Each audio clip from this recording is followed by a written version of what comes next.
Yeehaw! All right, it's great to be here, and I am talking about copy and value, and I'm actually going to just dive right in because I've only got 15 minutes here. So we're going to start with the problem, your problem. There's a disconnect between what you're saying and what your market, your prospects, and even your customers want to hear. And disconnect is probably too polite a word. Just last year, Google Consumer Insights conducted a survey of over 1,300 adults to better understand how consumers feel about the emails that they get from businesses. Half of the people surveyed said that they receive irrelevant content on a daily basis. But even more startling than that, almost a third of the people said that they report emails as spam simply because they find them irrelevant. Bear in mind, we're not talking about people flagging emails because they didn't opt into a list. These were people who initially said yes to your offer only to get what you sent and then said, what the, the last word. And that's not even the craziest thing. In another study from a couple of years ago, over 2,000 people were surveyed, and they were asked what they'd be willing to give up in order to see content they found relevant, messaging that they actually cared about on their favorite websites. 25% said they'd be willing to give up chocolate for a month. 21% said they'd be willing to give up their mobile phones for a day. And 13% said they'd be willing to give up sex for a month. And I know what you're thinking. This is just completely unbelievable. I mean, how many of you out there would really be able to give up your phones for even an hour?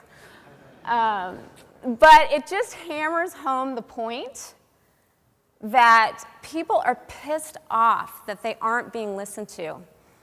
And this disconnect, this cell phone abandoning, chocolate forsaking, sex sacrificing disconnect boils down to one word, and that's value. Our prospects and customers are literally telling us, I can't see the value in what you're selling. And I say literally because this is a statement I pulled out from one of the thousands and thousands of customer survey responses that I've gone through over the past, couple of years. And I see it time and time again. And what I think is one of the biggest reasons this is happening is we're not taking the time to truly understand what makes our customers tick, what keeps them up at night, what they're afraid of, what they love, what they hate, why they do what they do as flawed, sometimes manic, always self-centered human beings. And not taking the time to do this just leaves us guessing as to what our prospects and customers believe are the benefits of what we're selling and the costs. Again, value. So how can you convey value with your copy and repair that disconnect? I got limited time, so we're just going to talk about 3 ways, and I've distilled it down to 3 words: researching, realizing, and retelling. Let's start with researching. Talk about sexy, right? Not many of you like to do research, and even less of you want to pay for it. But doing research can mean the difference between copy that turns your customers off and copy that actually delivers value. And in this context, I'm talking about research, the qualitative kind, the kind that answers the question why to quantitative what. And these are things that Joanna and Joel and I went over last night. Things like online review or message mining, interviews, talking to people one-on-one, or doing surveys by email or on-site pop-up.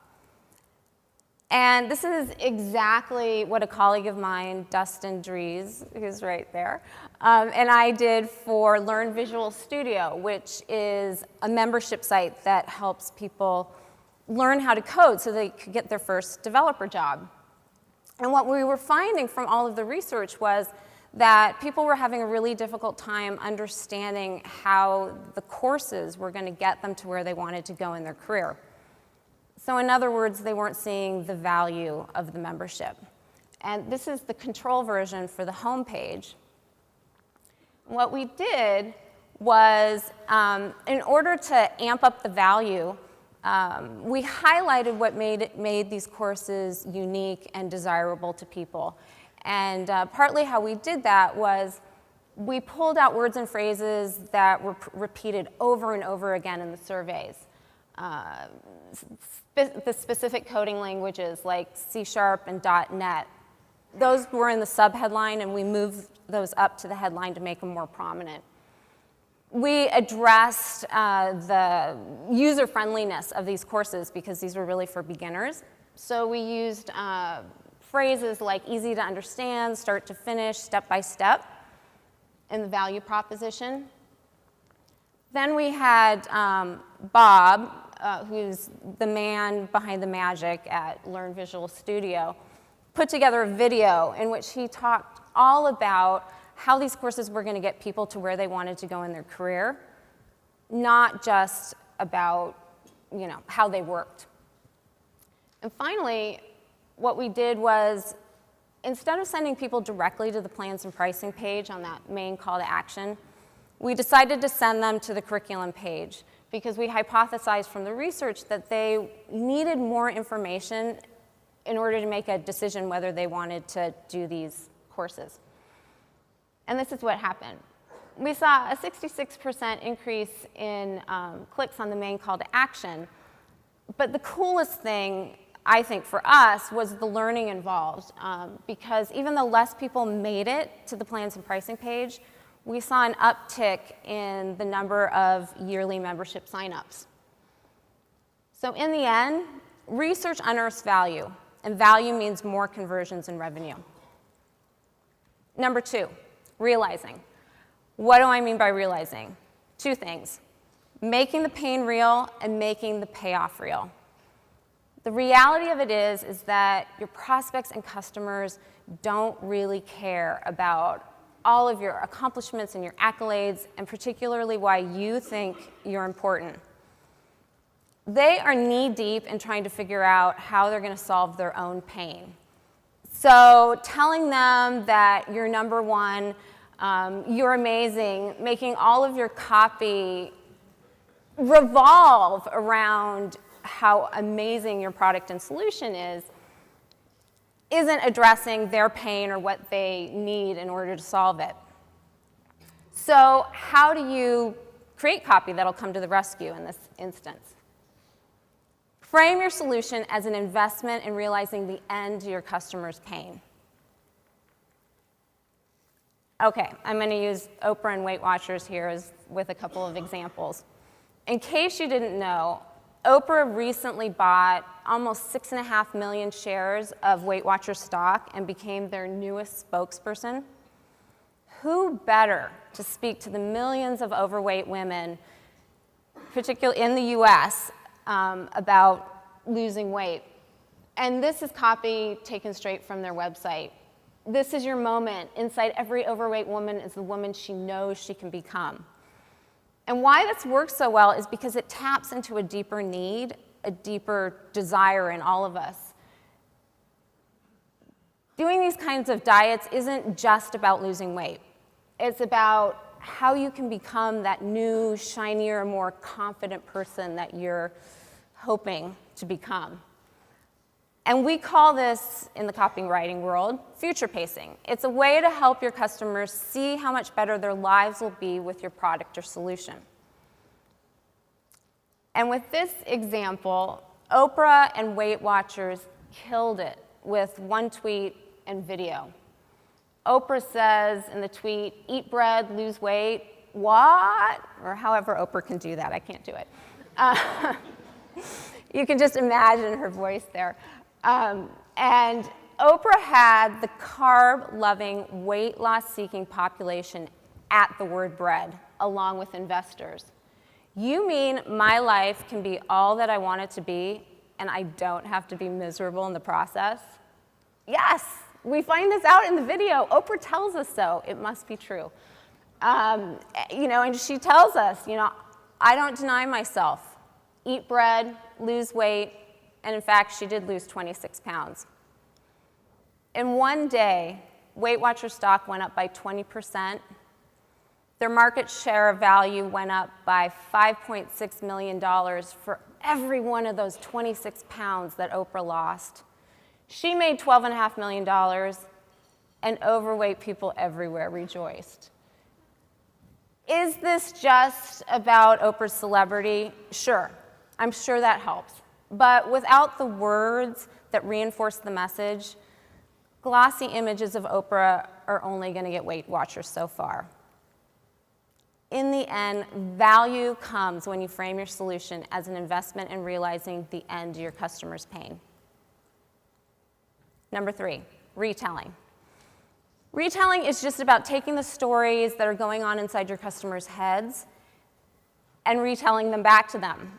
And it's about creating a compelling experience or a compelling narrative.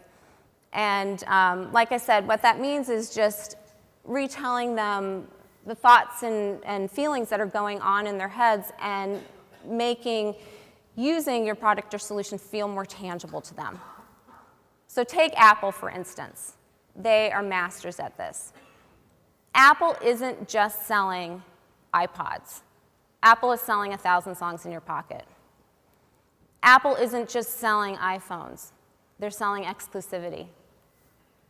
And Apple isn't just selling laptops. They're selling the joys of creativity.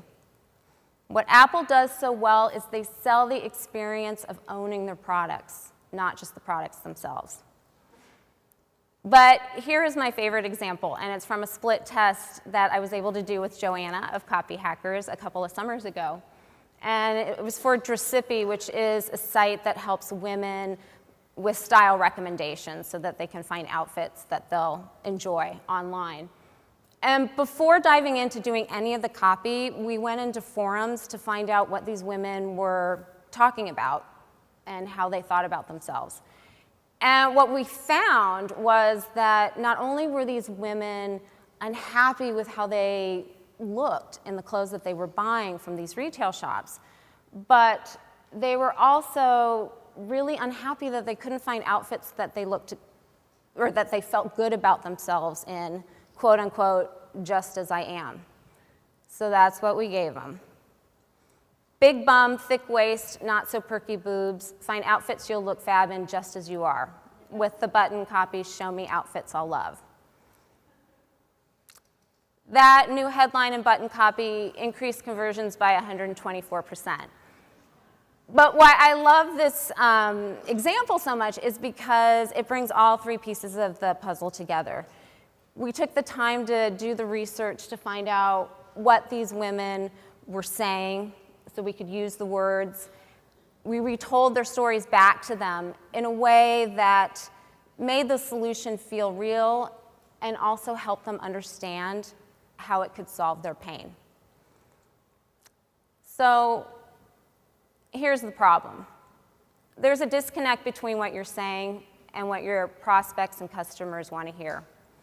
And this disconnect is so painful that at least some people are willing to give up their phones, their desserts, even their love lives to fix it. But there are ways that we can help repair that disconnect. And it comes back to 3 words: researching, realizing, and retelling. So I ask all of you, before you start writing your copy, take some time and listen to your customers, what they care about, what they need. I promise you, everyone will be happier. Thanks.